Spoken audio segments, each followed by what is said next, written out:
buenas tardes. Con esto de la pandemia se olvida de uno de cómo hacer eventos, ¿no? Se desacostumbra uno. Y bueno, pues originalmente el evento estaba pensado para un aforo más grande, pero al final se tuvo que ajustar, porque la universidad para estas fechas en teoría debería estar incluso en clases presenciales, pero no es así. La universidad está, como lo pueden ver, quienes transitaron para llegar a este instituto, prácticamente está en un estado de, pues, todavía en espera, ¿no? O sea, no está reactivada la universidad, entonces eso complica mucho los eventos y en último momento se restringió mucho el aforo y por eso estamos apostando ahorita en este momento a un evento principalmente virtual, ¿no?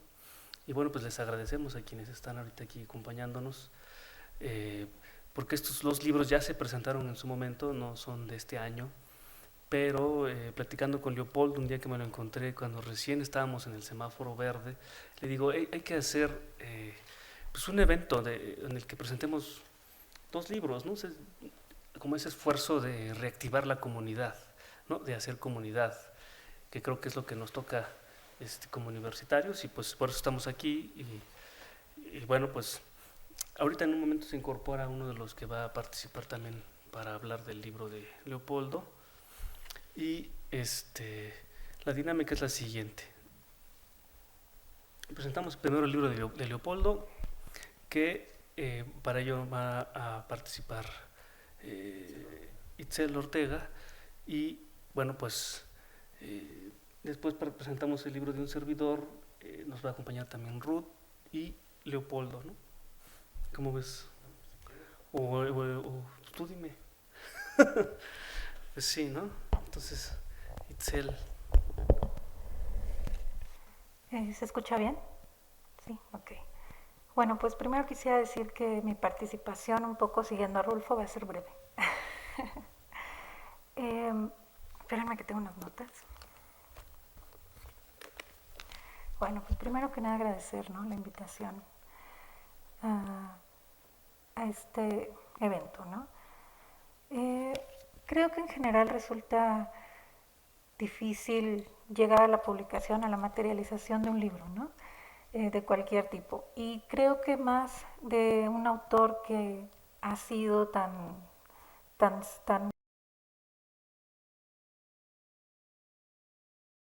en, en esta situación de tener o no los libros. Eh, bueno, pues creo que los adjetivos que siempre tienden a calificar los libros cuando hay una presentación son este libro es muy bueno, ¿no? Tiene un gran aporte al tema. Pero bueno, dejando un poco de lado esas aproximaciones muy generales y que a veces no aportan mucho, me gustaría comenzar diciendo que me parece una labor loable el hecho de salir, ¿no?, a hacer esta investigación, digamos, no al archivo, sino con personas, ¿no? Creo que eso es siempre muy interesante, trabajar con entrevistas. Y bueno, hay una parte de este libro que me llama la atención, que fue lo que más subrayé, ¿no?, y que fue lo que más estuve pensando para este momento, que en esta página que dice Pedro Páramo, la novela universal, ¿no? Y bueno, creo que en este momento tendemos a pensar en lo universal como lo occidental, ¿no? Y ya no nada más como lo occidental, sino como lo gringo. Entonces, pues me parece muy interesante que uses este adjetivo, ¿no?, de novela universal, porque como bien lo mencionas, tanto en la última parte como en la primera, se trata más bien de una universalidad de las emociones, ¿no?, una universalidad del ser humano, de lo que es. Y creo que eso Rulfo lo trabajó muy bien junto con otras voces, como pienso por ejemplo en Dostoyevsky, ¿no? Eh, la verdad es que creo que es un libro breve, pero es un libro que se disfruta, se lee rápido, digamos, pero eso no quiere decir que la lectura no sea una lectura profunda. Y bueno, a mí me llama mucho la atención, hablando un poco de las entrevistas, la parte en la que se habla de Alicho Macero, ¿no? Y la idea que Alicho Macero tenía de, este, de Rulfo. Y me llama mucho la atención sobre todo porque yo considero que tanto Rulfo como Alicho Macero tenían una manera de escribir que era casi obsesiva, ¿no? Más que escritura, yo pensaría en una reescritura constante. Entonces, para mí fue una sorpresa leer esta entrevista y que Alicho Macero de alguna manera pues se refiera a este trabajo de Rulfo como un trabajo que siempre puede estar en constante mejora, ¿no? Que le decía, bueno, pues haz estos cambios y Rulfo no los hacía, según lo que está en el libro, ¿no? A mí me sorprendió mucho eso porque pues si pensamos en la obra de Alicho Macero, que también es breve, pues es un autor que todo el tiempo está escribiendo, todo el tiempo está reescribiendo y pues me sorprende que dos autores que considero que están en ese proceso de reescritura constante, pues tengan esta idea tan diferente de lo que es la reescritura, ¿no? Y bueno, también traigo un comentario ya más, digamos, sobre la obra de Rulfo, que me gustaría leer. Y bueno, ahorita cierro con unos comentarios finales. Que esto de las presentaciones siempre es una cosa rara. Bueno, no sé, para mí al menos. Entonces, a ver, en que ahora todo es digital. Ok. Bueno, pensé en hablar de este tema que les voy a hablar, que tiene que ver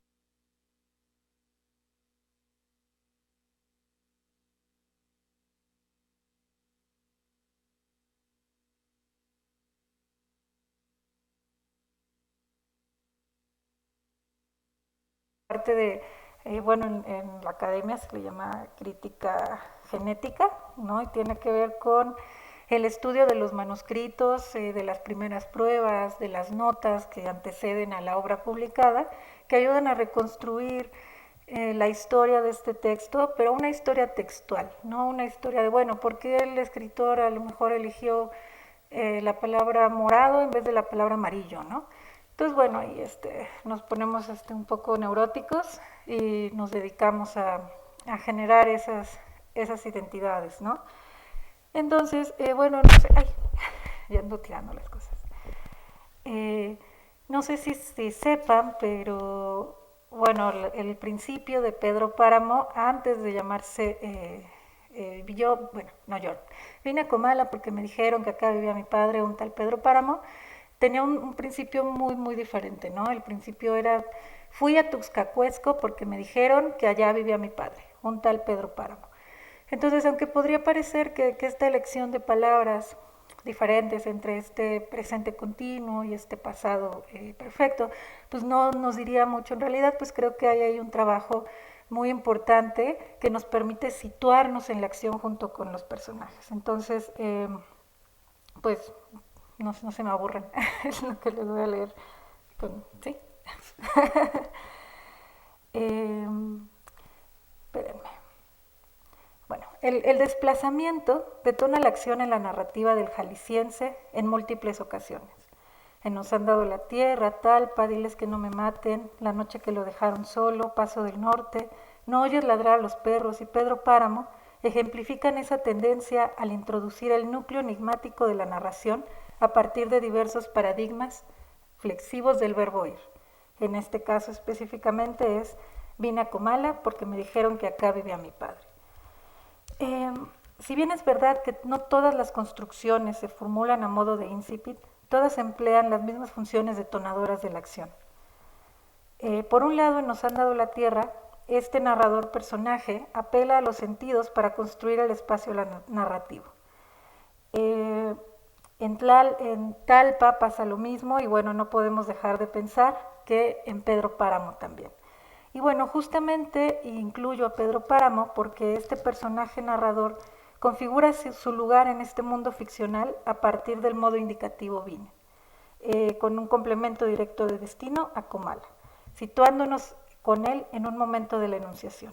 Esa construcción de incipit arroja al receptor al mundo narrativo con diferentes grados de información referencial. Creo que para algo que fue muy importante o que es muy importante en la narrativa rulfiana es que sus personajes suelen estar arrojados ahí, al mundo, ¿no? Un poco como pensaba Heidegger su Dasein, ¿no? Del ser ahí, del ser para la muerte. Aunque creo que si nos vamos un poquito más lejos, para Rulfo no era el ser para la muerte, sino era el ser en la muerte. Entonces, pues no sé, ¿no? Esa parte de la narrativa de Rulfo, de que todos o la mayoría de sus cuentos y esta obra maravillosa, pues tienen personajes, ¿no? Incluso Susana San Juan con este monólogo que se pensó en un principio que era el inicio de la novela, son personajes que tienden a hablarnos desde la muerte o desde una circunstancia de vida próxima a la muerte, ¿no? La mayoría de sus cuentos parten de ese lugar. Creo también que en la obra de Pedro Páramo hay una vertiginosa irrupción en este mundo y en la descripción del mismo. Espérenme.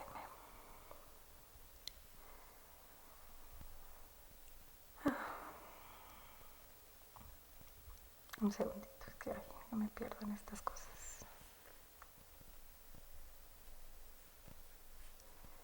Creo que algo también muy importante de este libro y que rescata muy bien Leopoldo es esta eh, actualidad de la obra de Pedro Páramo como pues como un referente de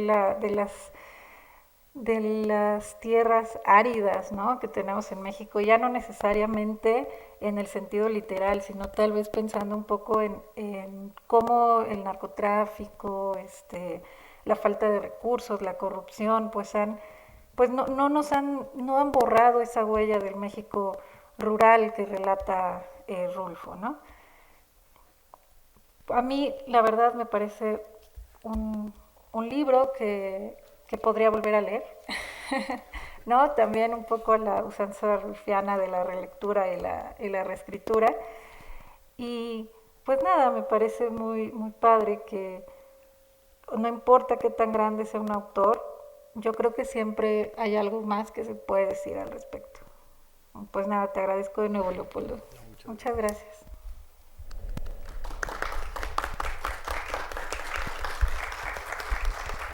Polo. Pero bueno, también me gustaría que comentaras algo de tu libro, ¿no? ¿Cómo lo hiciste y toda esa parte? Sí, pues sí, claro, ¿no? Estamos en una realidad híbrida, ¿no? Entonces, pues por eso a dos libros, o sea, usted no se... Conste, conste. No, pues bueno, antes que nada, pues gracias por venir. Al final el aforo tuvo que ser muy pequeño por cuestiones pandémicas, pero pues les agradecemos mucho, ¿no? Más de 10, 15 personas, es decir,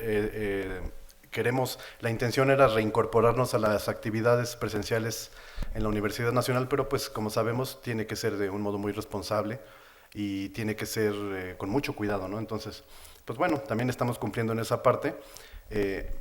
A mí me da mucho gusto que haya venido la maestra Berenice, Eduardo, que son rulfeanos muy férreos, ¿no? Que viene Omar, ¿no? Alex, mi amigo Marcio, que ahorita a ver si me contradicen algunas cosas, y que estén aquí porque pues es una especie de celebración. En realidad no es tan descabellado que sean dos libros, ¿no? Porque los dos son del mismo año, se publicaron los dos en el mismo año con pocos meses además de diferencia. Y los dos hablamos como de la ilusión de publicarlos en el patio de la Biblioteca Central, ¿te acuerdas, Octavio? Y entonces decía, es que yo quiero hacer un libro donde quiero mezclar los conceptos del amor con los de la política, ¿no? Entonces, y yo le decía, bueno, pero yo qué puedo decir de Rulfo, ¿no? Porque, pues sí, ahorita que Itzel hizo referencia a la novela universal, a Chumacero, pues ¿qué no se ha dicho de Rulfo, no? Lo cual primero le agradezco a Itzel que haya venido, porque ella edita la parte de Poesía en la Mascarada, la revista de Limba. Y es doctorante en el Colmex, entonces, y ha trabajado en la Academia Mexicana de la Lengua, por lo cual, pues era importante, ¿no? Que hubiera una visión que no siempre fuera la mía, porque entonces se podría convertir en un soliloquio, ¿no? Entonces yo me aplaudo, ¿no? Entonces no se trataba mucho de eso, ¿no? Sino se trata como de abrir el espectro. Entonces, bueno, pero volviendo al punto, tenía mucho sentido que presentáramos los dos libros porque nacen en el mismo año, en circunstancias muy diversas. El mío primordialmente quería salir en el 2017 cuando era el contexto del centenario de Juan Rulfo. La intención del libro era unirse a todas las celebraciones que se estaban haciendo no solo en México, sino en todo el mundo, a la obra de Juan Rulfo. El libro de Octavio salió en la coyuntura presidencial del 2018 y también trataba de explicar pues toda esa efervescencia, ¿no? Todo ese cambio político profundo que estaba habiendo en México, y entonces a su manera eran como dos libros esperanzadores, ¿no? Dos libros que llegaban como con cierto halo de querer decir algo, ¿no? En sus respectivas áreas. Entonces por eso es pertinente que ahora se presenten los dos, ¿no? Es una especie como de celebración y como de con el mismo entusiasmo, ¿no? Bueno, el libro de Juan Rulfo pues es eso, ¿no? Creo que Itzel le dio bien, dijo algo como: me gustó que no fueras a los archivos sino a las voces, ¿no? A la voz viva. Es decir, de Rulfo se había escrito mucho, se habrían escrito miles de libros en todas las lenguas. Rulfo pues ha sido, yo creo que sin duda el autor más celebrado mexicano, el novelista más leído, de cuya novela yo creo que se han editado, publicado más ejemplares. Yo le pregunté a Gonzalo Celorio por ahí del año 2000 como cuántas ediciones iban. Cuando la familia requirió el manuscrito, lo pidió, entonces ya no estaba en el Fondo de Cultura, y para el año 99-2000 iban 1.000.000 de ejemplares, ¿no? Lo cual no es poca cosa, sin contar las ediciones colombianas, cubanas, venezolanas, brasileñas, el 1.000.000 de ejemplares que se imprimieron en China. Es decir, pues realmente es como incalculable saber cuántos ejemplares se han leído en el mundo de Pedro Páramo, ¿no?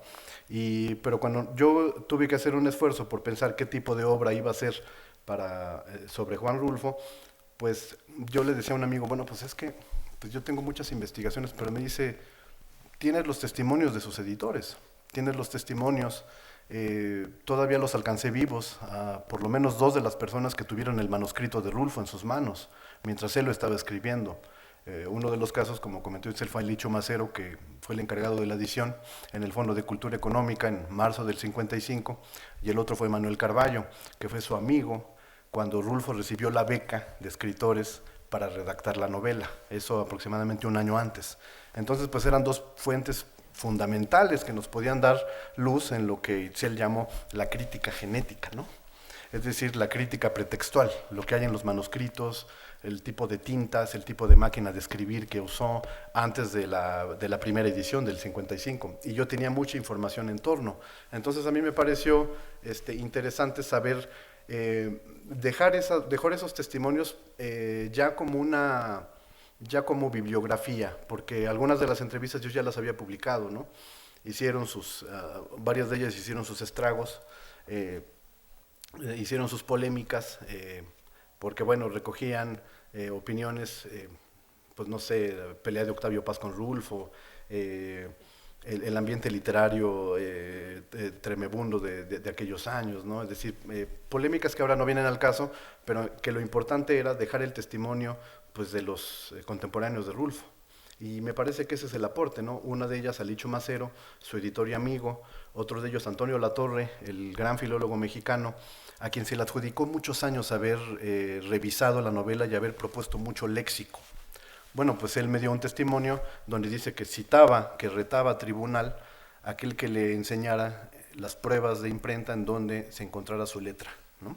Entonces, pues muy rígido el comentario de Antonio de la Torre, él se deslinda, pero por ejemplo Arreola se suma, ¿no? Y él dice que le ayudó, lo cual pues no tiene mucho sentido, ¿no? Yo uno de los estudios que hago es de que, bueno, no tiene sentido la participación de Arreola, ¿no? Él dice que unas semanas antes él había como una baraja así, ¿no? Llena de cuartillas y él, por la gracia de su talento, ayudó a Rulfo y pues ya la dejó en las 150 cuartillas, 127 cuartillas que componen el libro, lo cual pues era un tanto arriesgado, ¿no? Demostrar eso, ¿no?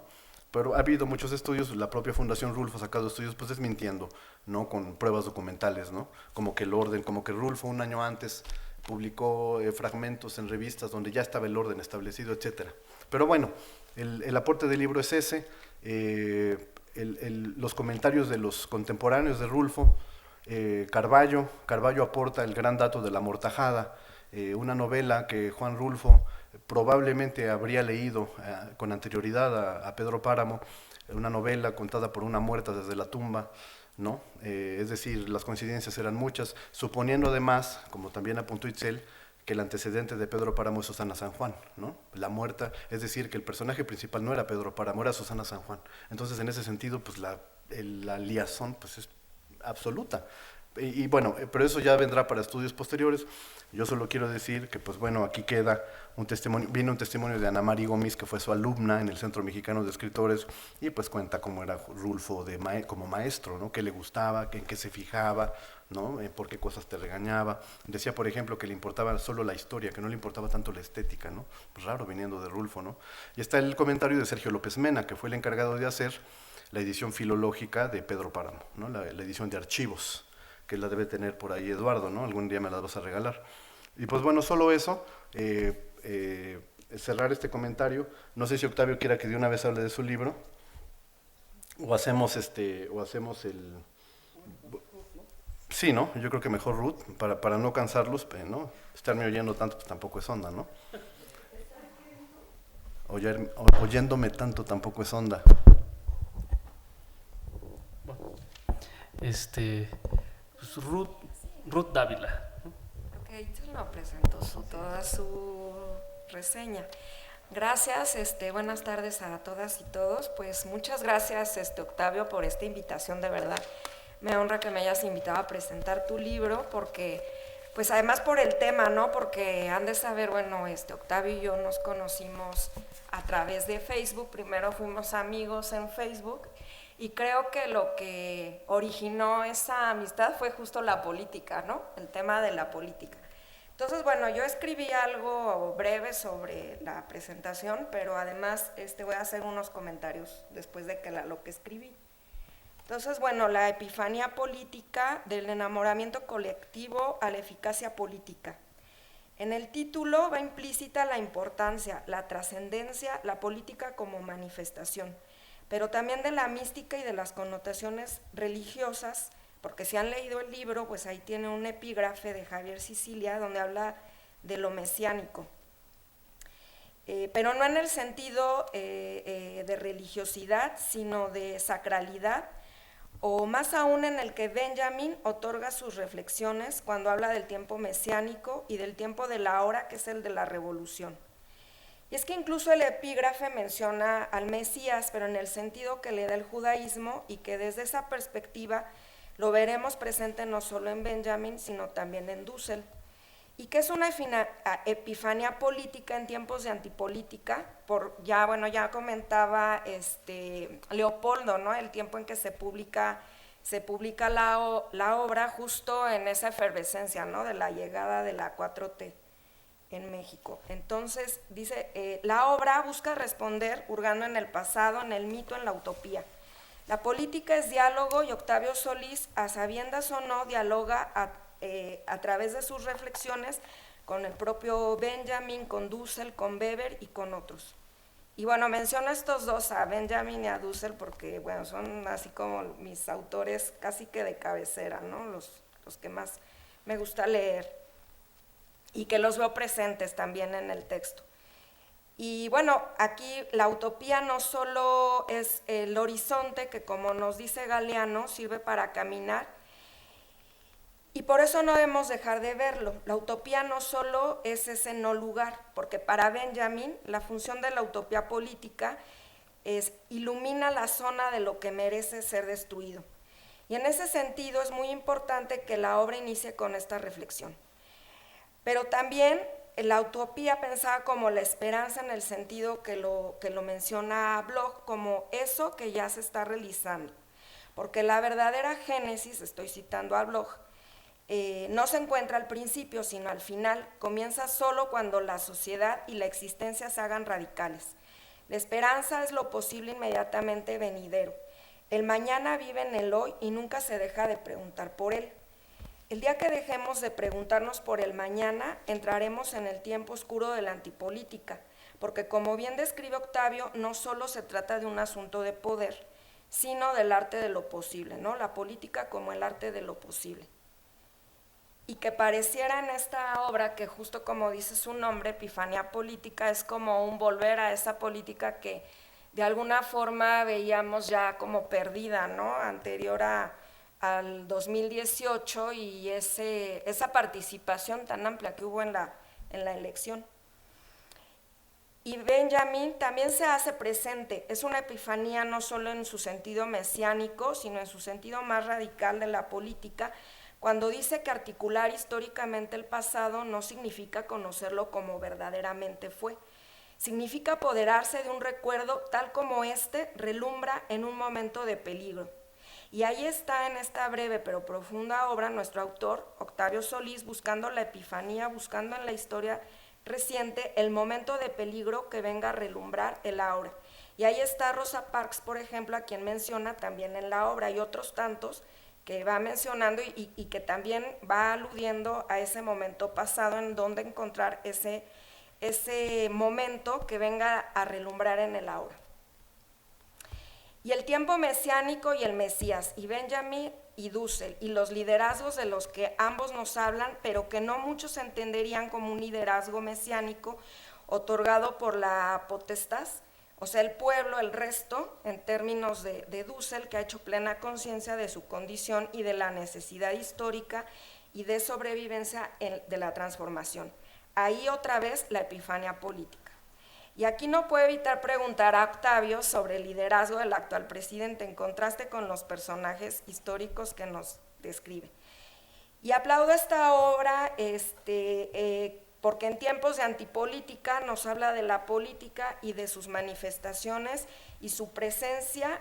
Y bueno, también quiero comentar algunas cosas porque bueno, esa es la parte como que me aludió a estos otros pensadores, ¿no? A mí me gustó mucho el epígrafe que pones del Mesías, ¿no? De Javier Sicilia, porque todo el tiempo, por ejemplo, Benjamin alude, ¿no? A esta parte de lo mesiánico, pero en un sentido muy radical y muy profundo, ¿no? Y que lo retoma también Dussel para hablar de la otra política, de una política desfetichizada, más pensada no en términos de relación de poder, sino de una política de liberación, pero además como del arte de lo posible, ¿no? Y luego también hablas de un tema que, bueno, es un tema que varios de los temas que aquí tocas, pues a mí me apasionan, y uno de ellos es el del nacionalismo, que aquí quiero comentar, por ejemplo, cuando dices del nacionalismo, dice, hay dos tipos de nacionalismo, el defensivo y el ofensivo. El nuestro es ante todo defensivo, pues no había de otra ante la cercanía y el acecho de uno de los nacionalismos más depredadores de la historia, el norteamericano. Pero a mí me parece que más bien ahí más que un nacionalismo norteamericano, es un imperialismo, porque además no solo acecha a su vecino más cercano, con quien compartimos una gran frontera, sino pues al mundo entero, ¿no?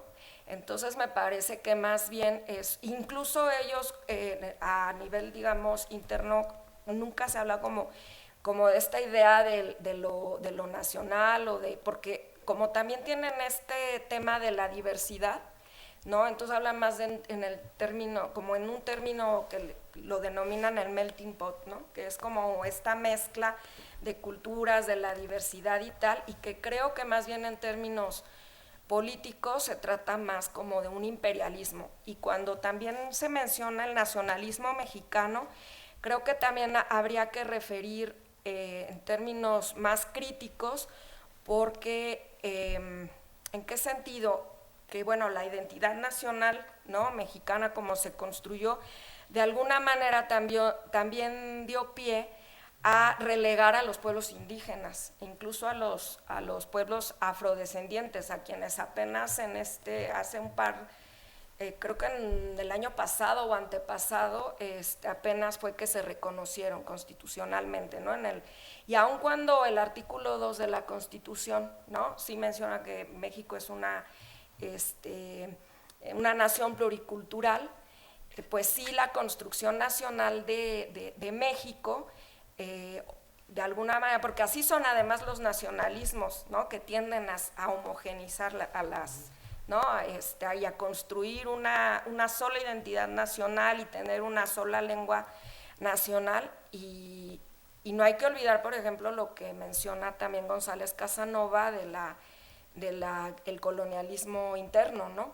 Entonces, en ese sentido, creo que también el nacionalismo mexicano es ofensivo, pero hacia adentro, Claro. ¿no? Y que hacia afuera, a mí me gusta más ahora el término que siempre utiliza López Obrador, que es el de la soberanía, como una soberanía más pensada en términos de autonomía y de autonomía de los poderes externos, ¿no? Porque creo que ya si discursivamente mencionara como todo este relato del nacionalismo, me parece que como fue construido, más allá del PRI, como bien lo mencionas, que va más allá incluso del PRI, pues sí va como dejando fuera a las otras identidades.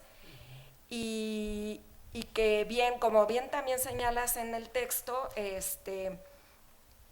zapatismo pues reivindica, ¿no?, también estas otras identidades que, aunque en términos digamos más teóricos o conceptuales, no alcanzan como la denominación de naciones, pero al interior algunos de ellos, algunos de esta multiplicidad de pueblos, se consideran nacionales, ¿no? Por ejemplo, los purépechas, ¿no? Incluso se denominan la nación purépecha, tienen su propia bandera y son muy celosos incluso de su lengua.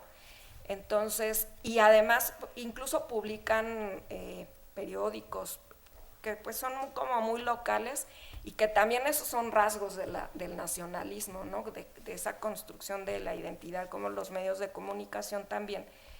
¿Y por qué me centro también en este tema del nacionalismo? Porque como comentaba, ¿no?, es como de, aparte de la política, que es la esencia y la sustancia de la obra, el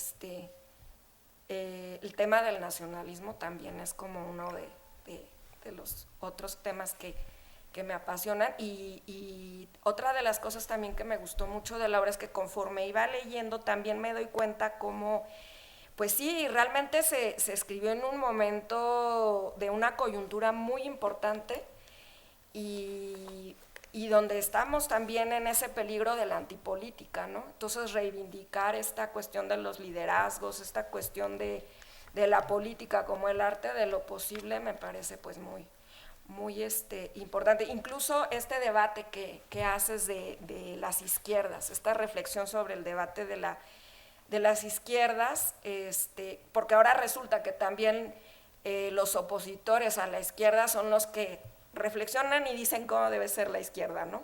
Cómo debemos de pensar los de izquierda, que también ahí daría para reflexionar un rato, incluso pensando que el origen del término es topológico, ¿no? De que cómo se acomodaron en tiempos de la Revolución Francesa, bueno, pues los que se acomodan al lado de la izquierda están a favor de algo, y los de la derecha, los conservadores, y a partir de ahí, bueno, ya se le dotó de ideología, de contenido, ¿no? Y que creo que esa reflexión es muy vigente, la reflexión de lo que es ser de izquierda. Y pero no solo de lo que es ser de izquierda, sino, como bien apuntas, de esta lucha incluso ideológica dentro de las izquierdas. Está ahí presente, porque ahora ya no solo es, como decía, dentro de las izquierdas, ahora también la derecha quiere decir cómo debe ser la izquierda, ¿no? Y qué es ser de izquierda y cómo tenemos que pensar los que militamos en la izquierda. Entonces, pues celebro la obra, y sobre todo agradezco mucho la oportunidad, como te lo dije cuando me invitaste a participar, pues el honor de que me haces de que me regalaste el libro y lo leí todo, pero además comentarlo y reflexionarlo, pues lo agradezco mucho. Gracias.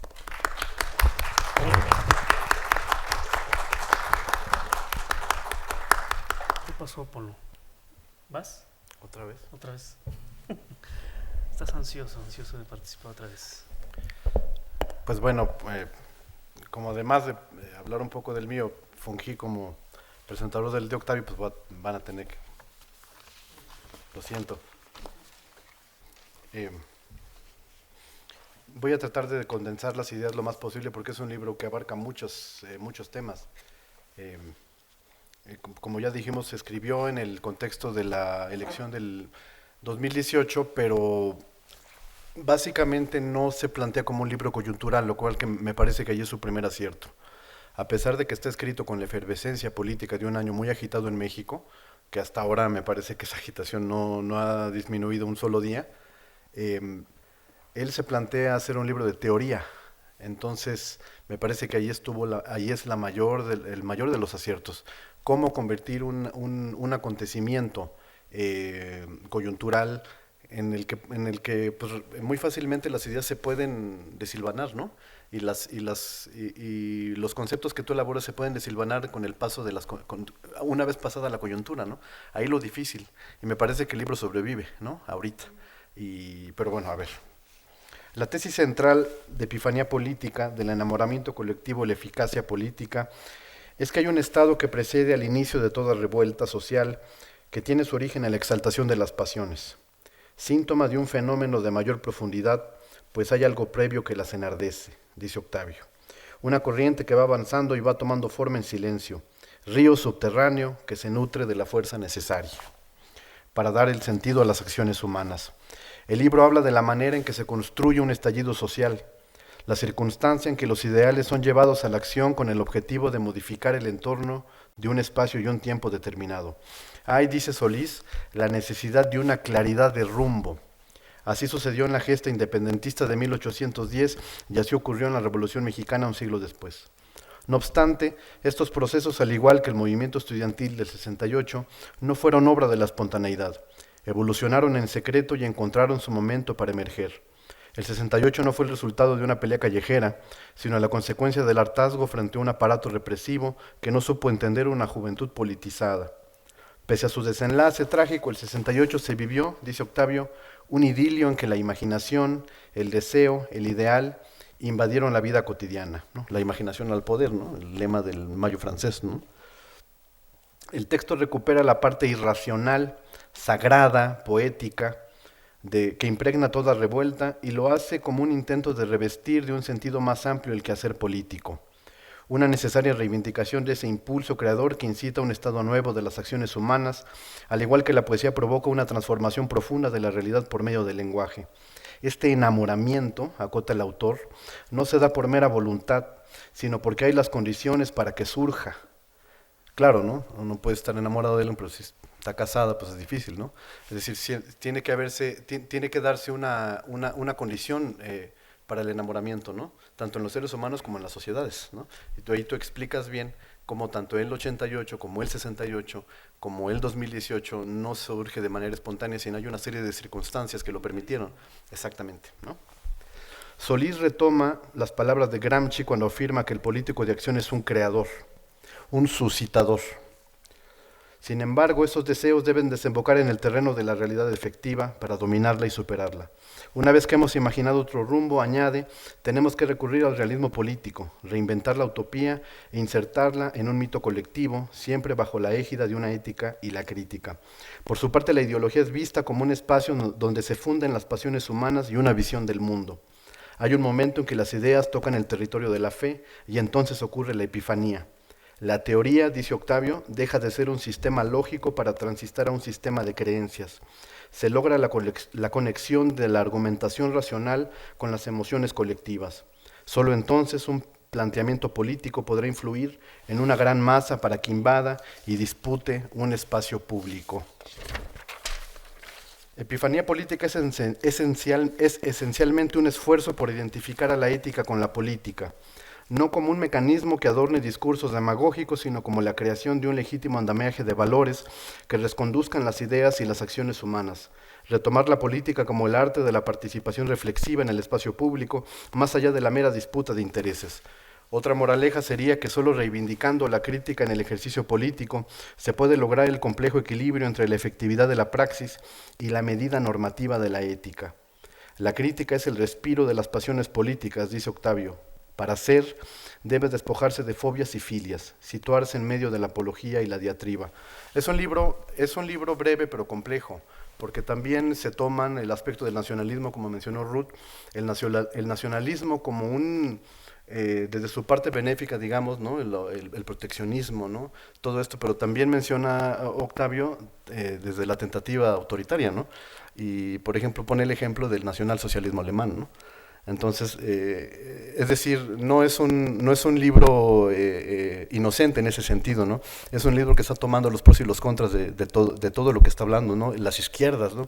Creo que la crítica de las izquierdas en México es dura, ¿no? Cuando dice que las izquierdas se debaten en rencillas inservibles, cuando las derechas se organizan muy bien para volver a ganar y robarse todo, ¿no? Entonces, creo que, o dice, por ejemplo, que el zapatismo y el obradorismo ya son corrientes superadas, ¿no? O que ya son... Que son ciclos que tienen el tiempo medido de su cierre, de su término. Entonces, hay cosas fuertes, ¿no? Entonces, es un libro que creo que debe leerse con... no como la predestinación de su propio aroma, ¿no? La epifanía. Porque en realidad yo quisiera decir por último eso. Cuando a mí Octavio me explicó el argumento de su libro en aquellas mañanas de la Biblioteca Central, yo inmediatamente me pregunté, ¿está haciendo algo arriesgado?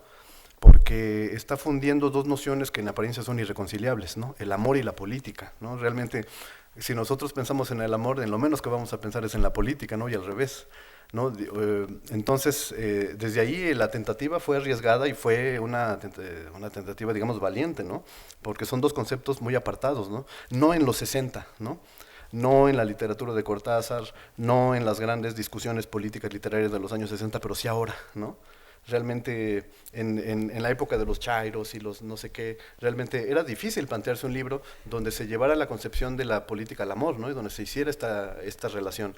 Pero entonces yo dije, bueno, Incluso de la política misma, ves que sí hay un escenario, no solo en México, sino mundial, de antipolítica. Sí, por supuesto. Entonces ya habla de la misma política. Ese es el objetivo del libro, sí, ahorita lo menciono. Pero de pronto yo me acordé pues el último curso que dio en la Universidad Nacional Luis Villoro, que era hacia una ética política. Entonces yo dije, ¿por qué no van a fundirse? ¿Por qué no va a revestirse de nuevo la política de los argumentos éticos, ¿no? El curso de Villoro versó de eso. Él decía, bueno, el siglo XX mundial nos dejó muy desesperanzados en cuanto a valores, ¿no? Después de las guerras mundiales, después de la bomba atómica, después de las dictaduras sangrientas en América Latina, yo creo que si uno piensa en política, lo menos que va a pensar es en una esperanza, ¿no? O en un concepto que tenga que ver con que la política nos va a ayudar para algo, ¿no? No, al contrario, la razón y sus fundamentos, ¿no? Los fundamentos de la modernidad nos dejaron más que claro que fracasamos, ¿no? Y que como humanidad realmente no fuimos por el camino correcto, ¿no? Si nosotros atendemos a los grandes genocidios que ha habido solo en un siglo, pues realmente quedamos muy desnudos, ¿no? Y muy desesperanzados en cuanto a qué podemos hacer con la razón. El curso de Luis Villoro precisamente era eso, vamos a tener que refundar todos los conceptos, vamos a tener que realimentar el concepto de la política y volverlo a revestir con el concepto de la ética, ¿no? Hacia una ética política, buscar nuevamente esos valores que son comunes a todos, decía Villoro, no solamente a grupos de cualquier índole, ¿no? Y me parece que eso es lo que hace el libro de Octavio. Él quiere revestir nuevamente, quiere dignificar nuevamente la concepción no solo de la ciencia política, sino de los conceptos básicos de la política. Y por eso recurre a Gramsci, por eso de pronto recurre a Aristóteles, ¿no? Lo mismo hace Villoro, ¿no? Porque quiere hacer un recorrido para llegar al día de hoy y decir, la política pues tiene salvación, ¿no? Y tiene salvación porque podemos revestirla de un nuevo sentido, ¿no? Y finalmente yo decía, bueno, porque en algún momento dice Octavio, bueno, como lo hace la poesía, lo que pasa es de que la epifanía pues es un concepto religioso, ¿no? La epifanía pues es la revelación, ¿no? Es la anunciación. Uno diría, bueno, ¿qué revelación, qué anunciación puede haber en la política, ¿no? Uno se desasosiega, uno oye a Porfirio Muñoz Ledo y se viene abajo cualquier epifanía, ¿no? Entonces, realmente no es como un área donde uno puede utilizar esos conceptos, ¿no? La epifanía es un concepto. Por supuesto, ¿no? Incluso en eso es grosero, ¿no? Porque, es decir, es un término de la religión, ¿no? La epifanía, pues, es la revelación, es la anunciación, ¿no? Es la huella de Dios. Eso es la epifanía, ¿no? Digo, es una palabra griega, pero en la tradición cristiana, pues, es eso, ¿no? La epifanía es la revelación. Entonces, No. Bueno, sí, porque creo que al final, bueno, ahorita. Pero es eso, era arriesgado, era un riesgo grande conciliar estos rumbos. Y entonces yo me pregunté al final, dije, bueno, está hablando de un lenguaje que es más de las emociones, a un lenguaje que es estricta y absolutamente racional. Pero después pensé que es lo que hace la poesía, es lo que hace la literatura.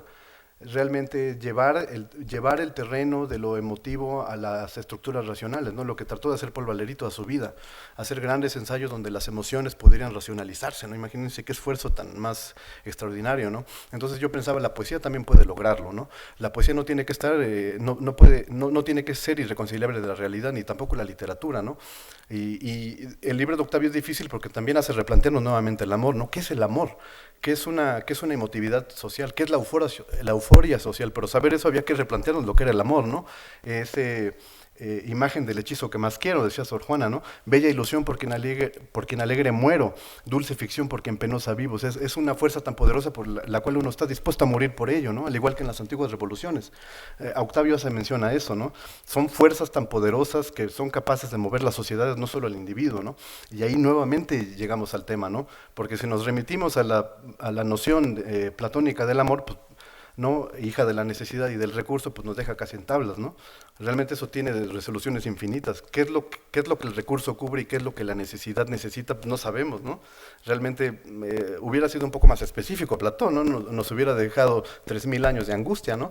Entonces, podemos volver nuevamente a estos conceptos y reconciliarlos.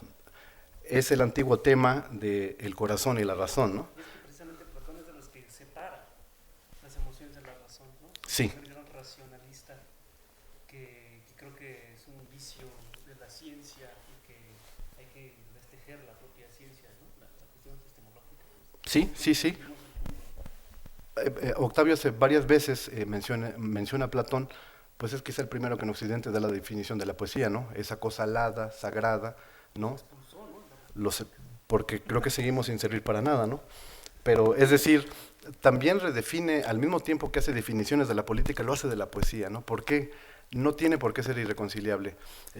Por último eso, ¿no? Decir que en la política como en la poesía se puede volver a mirar una nueva alternativa para lo humano, ¿no? Eso es lo que intenta Octavio Solís en su libro, eso es lo que hace también la literatura y la poesía.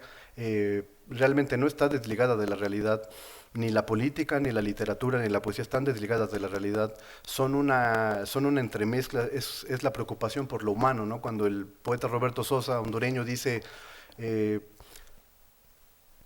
los desolados miran con ojos, con dulces ojos lo que no poseen, pues, no solo te está haciendo una bella frase, ¿no? Está yendo al fondo de la miseria, ¿no? Te estás describiendo la miseria.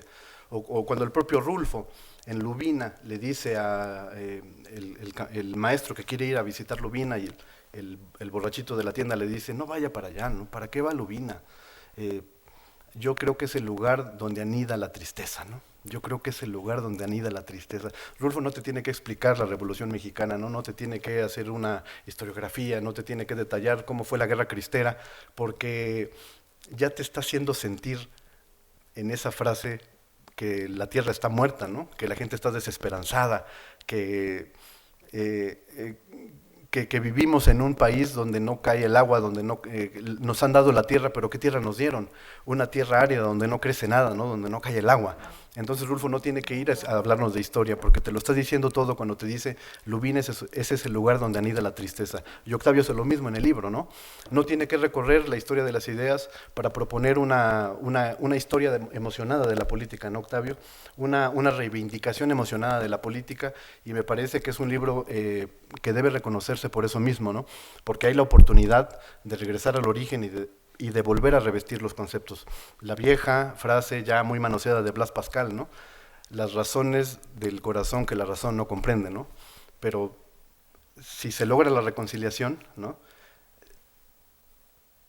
Quizás en ese intento se nos vaya la vida, ¿no? Pero si en algún momento se consigue, pues no solo será capaz de mover montañas, sino de incluso dirigir un nuevo destino de nosotros mismos, ¿no? Bueno, gracias.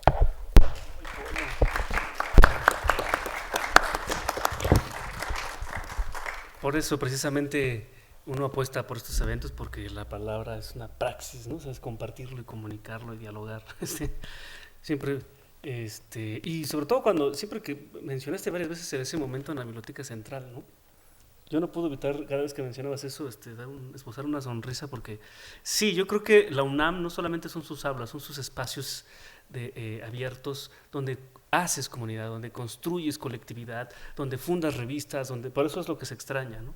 Y hoy fue un intento hoy de esa remembranza, ¿no? De esos espacios de la universidad donde se ha construido incluso el país, ¿no? Es la conciencia crítica del país, la universidad. Entonces, estamos tratando de mantenerla viva, ¿no? Claro. Ese es el objetivo, ¿no? Retomar la vida. Esa fue la apuesta y esa es la apuesta. Y bueno, en un momento le doy la palabra. Me gustaría contestarte rápidamente, Polo, muy breve. Sí, para que la ética se pueda reconciliar con la política, yo sí creo que es muy importante quitarle la pureza a la ética. Es un debate que tengo. O sea, es decir, la ética pareciera que es un asunto de pureza, y no, la ética es también una cuestión muy mundana, ¿no? O sea, si no le quitamos la pureza a la ética, creo que no se da esa reconciliación con la política, porque la política no es el arte de lo deseado, no es lo que desearíamos que fuera, es el arte de lo posible, es lo que hay, ¿no? Y por eso hablo del nacionalismo, procuro gravitar en las dos realidades de la política, que es esa fantasía política o esa epifanía. Creo que la política tiene dos grandes momentos, que es ese momento de epifanía, ese momento de idealismo, eso también es la política, y el otro momento que es el pragmatismo, ¿no? El control del poder, el poder devorando miedo, ¿no? El poder se alimenta del miedo, y esa es la lógica básica del poder, ¿no? Del interés y el miedo, decía Napoleón Bonaparte. Entonces, sobre eso, digo, es un campo minado la política. Apelar al nacionalismo es un campo minado, es muchísimos riesgos, y los pongo, ¿no? Pero no hay de otra. O sea, sí, creo que, por ejemplo, en el caso específico de Andrés Manuel, no hay de otra. Sí, y por eso yo he llegado a entender por qué, por ejemplo, he llegado a reflexionar por qué Krause odia tanto a Andrés Manuel, ¿no? Porque es la pieza clave de organización de las masas. O sea, si tú no encuentras liderazgo, si no hay liderazgos a nivel nacional, si no hay liderazgos nacionales de la izquierda, la derecha siempre ha habido, ¿no? Aunque ahorita carecen, no tienen liderazgos. Ahorita no hay liderazgos en la derecha. Ahorita hay un liderazgo en la izquierda, y por eso están en la lona. O sea, por eso perdieron el poder, porque no hay otra manera de tomar el poder más que a través de liderazgos. No hay otra manera. O sea, si desearíamos que, como de repente Bakunin decía que todos espontáneamente nos liberáramos de las dinámicas de poder, ¿no? Y no es que Bakunin hablara de que está en contra de la autoridad, sino que él dice que la autoridad no debe estar concentrada en nadie. Porque si algo es un liderazgo, es un fenómeno de autoridad, de concentración del poder y de la voluntad humana. Entonces los anarquistas sueñan con que la autoridad se esparza entre los 120 millones de mexicanos, ¿no? Y entonces eso sería lo deseado. Pero la política no es el arte es el arte de lo posible, de lo único que hay. Y lo que hay son liderazgos, son fenómenos inevitablemente que cohabitan en la política, y son lo único que permite que se construya poder de los de abajo. Y entonces es como, pues es lo que hay, ¿no? Y Andrés Manuel, ¿qué representa? El mito nacionalista. Está vivo Andrés Manuel políticamente, sobrevivió a 3 procesos electorales como un fenómeno político gracias al nacionalismo, porque le heredó, digamos, la estafeta a Cuauhtémoc Cárdenas, ¿no? Y Cuauhtémoc Cárdenas la retoma de Lázaro. O sea, es decir, el mito sigue vivo y seguirá vivo después de Andrés Manuel. Entonces esa es como la reflexión, ¿no? Grosso modo. Y cerrando en la respuesta de lo que Leopoldo comenta, efectivamente hay un capítulo que se llama Tejido de Penélope, porque Penélope en el mito griego se decía que esperó 20 años, ¿no? A Ulises. Entonces estaba esperando a Ulises y le decían que tenía que casarse ya con otro para sustituir, que él ya no iba a regresar, y decía, pues lo único que tengo que hacer es tejer aquí algo ¿no? y me voy a casar con quien ustedes me digan, ¿no? Pero en el día tejía y en la noche destejía, ¿no? Es decir, ¿qué es ese fenómeno de la esperanza? es la esperanza.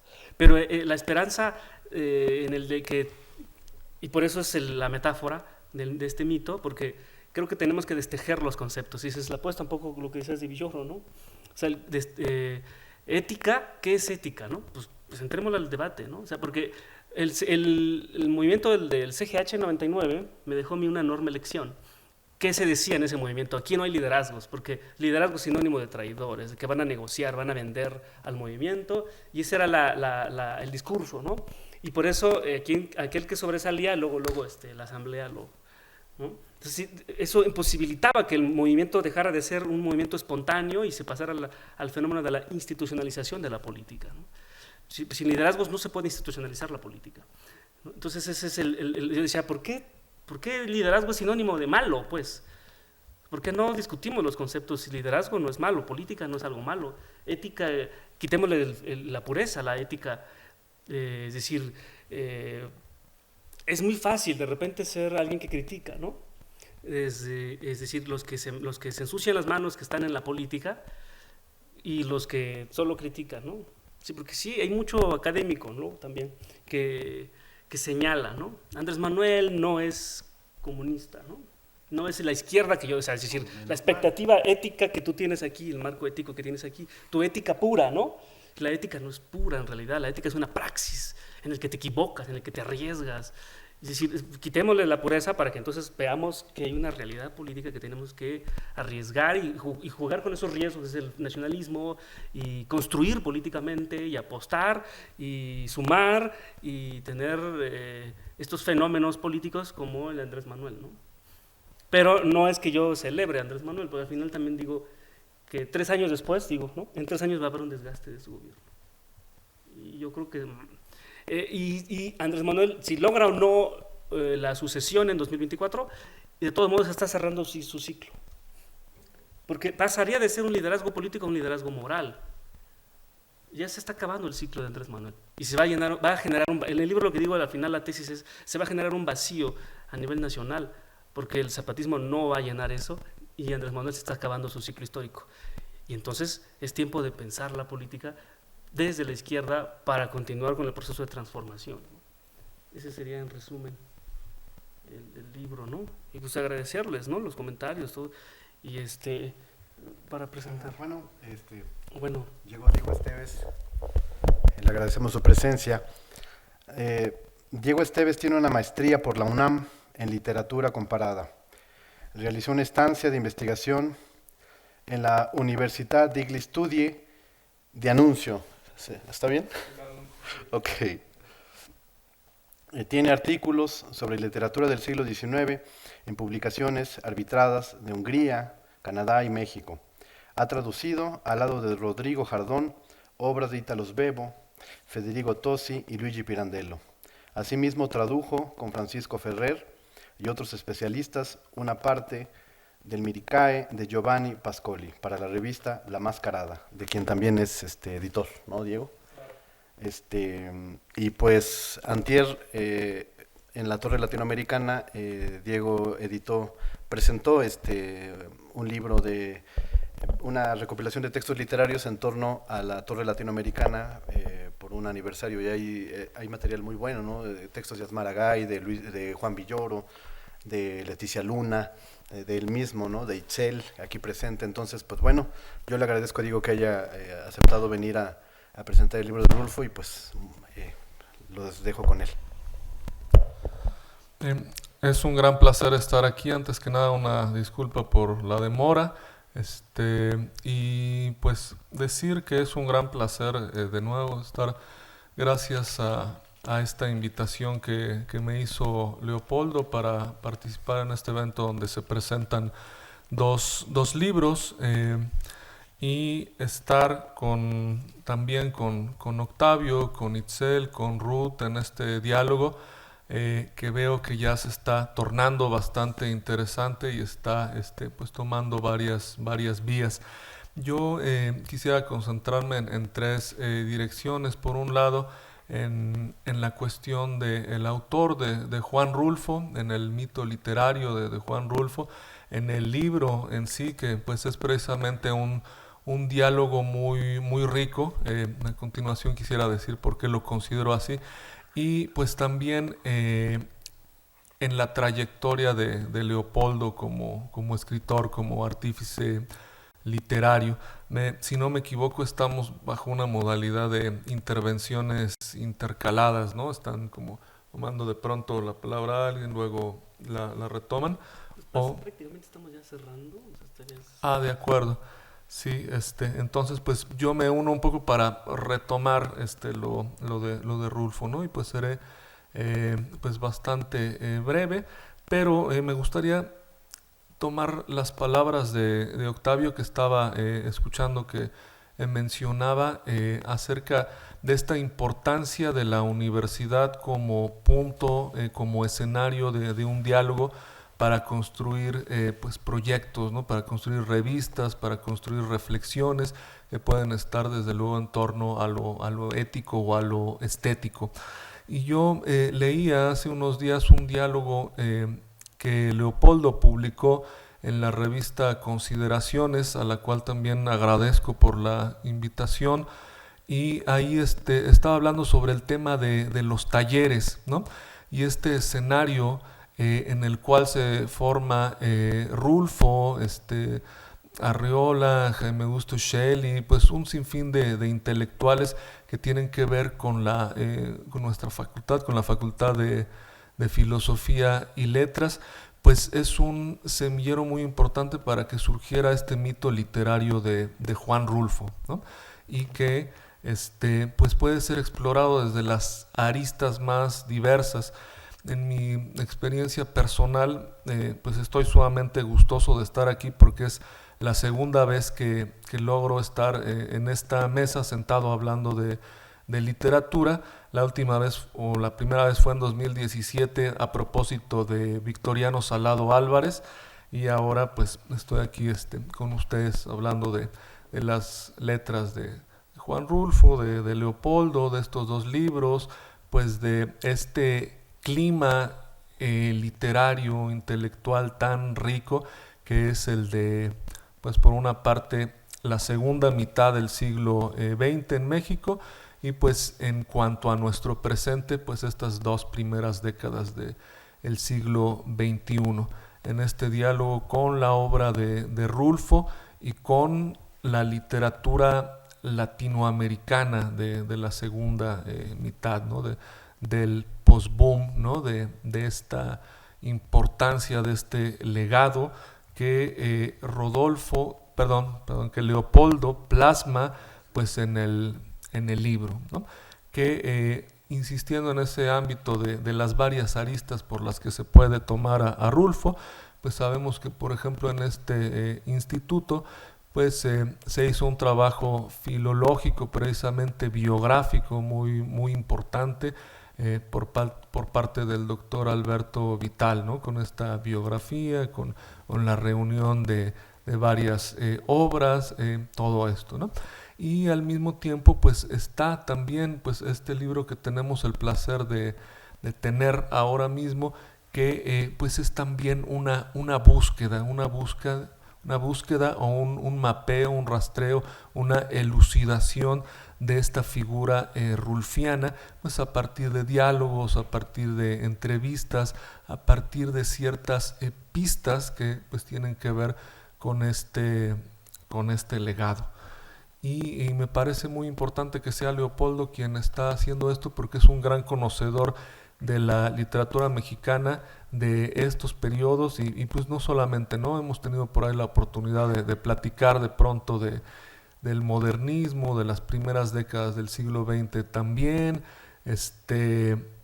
Pues creo que toda esta atmósfera que crea Leopoldo en el libro es realmente muy sugerente, algo que vale la pena, y es pues una muestra más de los enfoques inagotables que se le puede dar a un autor tan importante como lo sabemos a nivel mundial, a nivel universal, un clásico universal, podríamos decir, ¿no? No en balde toda la atención que se le ha prestado en todos lados, y yo creo que quien se acerque al libro va a encontrar realmente un retrato muy interesante de Rulfo y una radiografía, un fresco de un momento interesantísimo de la literatura mexicana y de la literatura latinoamericana. Y pues simplemente decir que me encanta y estoy muy gustoso de estar en este espacio de diálogo que es esta universidad, ¿no? Gracias por la invitación. Gracias.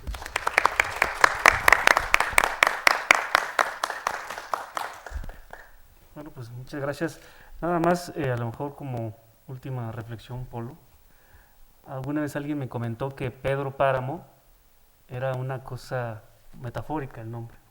Pedro, pues esa es la alusión al nombre de este apóstol, ¿no? Pedro, piedra.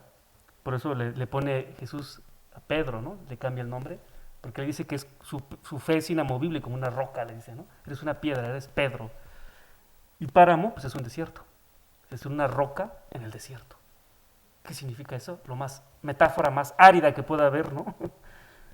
Todo estaba pensado en Rulfo, ¿no? Todo, absolutamente todo, cada palabra. Pues, y curiosamente fue uno de los últimos cambios que hizo, porque Pedro Páramo se llamaba Maurilio Gutiérrez. Todavía unos meses antes de que la novela saliera a imprenta, Susana San Juan se llamaba Susana Foster, el padre Rentería se llamaba el padre Villalpando, y Pedro Páramo se llamaba Maurilio Gutiérrez.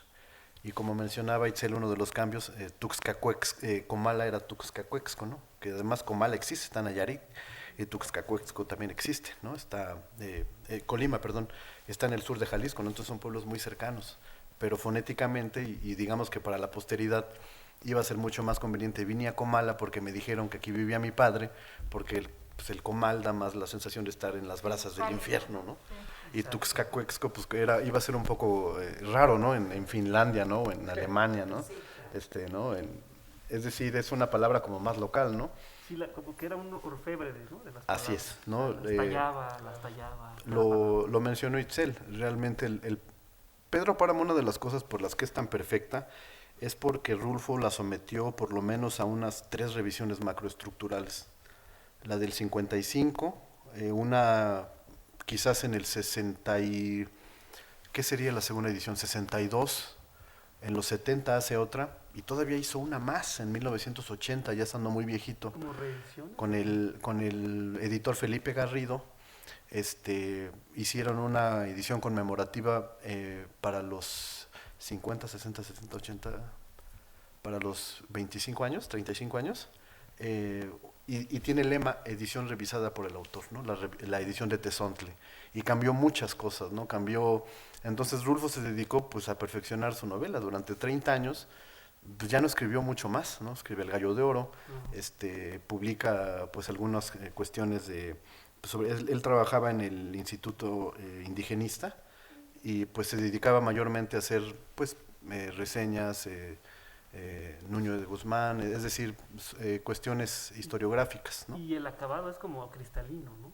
Una narrativa cristalina, así como... O sea, no parece lo que está detrás, no se ve, no se refleja todo ese trabajo que hay detrás, ¿no? Y ya para acabar, pues en el año 2000 el periódico El País hizo una encuesta pues con editores, escritores, novelistas de todo el mundo, cuál consideraban que eran las 2 grandes obras de la literatura española en el siglo XX, ¿no? Y coincidieron la mayoría en que eran Tirano Banderas de Ramón del Valle Inclán y Pedro Páramo de Juan Rulfo, lo cual pues no nos deja tan mal parados a nuestro país, ¿no?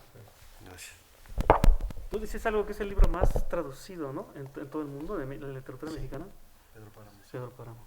Gracias. Gracias por lo...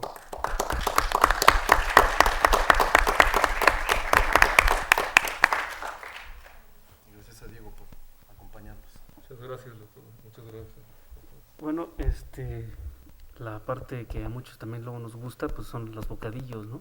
Hicimos unos modestos bocadillos ahí, que es aquí saliendo, va a haber café y galletas, está todo individualizado, o sea, las galletitas incluso están en sobrecitos, ¿no? O sea, para que no haya mucha aglomeración y eso, y precisamente por eso hay tan poca gente, ¿no? Porque esa fue la idea, apostar a lo virtual. Y pues quien guste acompañar, ¿no? Aquí saliendo de por acá, ahorita los ponemos en un momento. Y pues agradecerles es el esfuerzo de estar aquí. Ahorita la universidad está complicado llegar hasta acá, ¿no? Habrá quien se vino caminando del metro sur, no sé, porque es difícil que haya transporte, pero por lo mismo también doble agradecimiento, ¿no? Traemos carros, los sacamos al Metrobús o algo, Sí, esto está irreconocible. Pero bueno, ya habremos de retomar la vida universitaria. Muchas gracias, muchas gracias. Y los libros son gratuitos, ¿eh?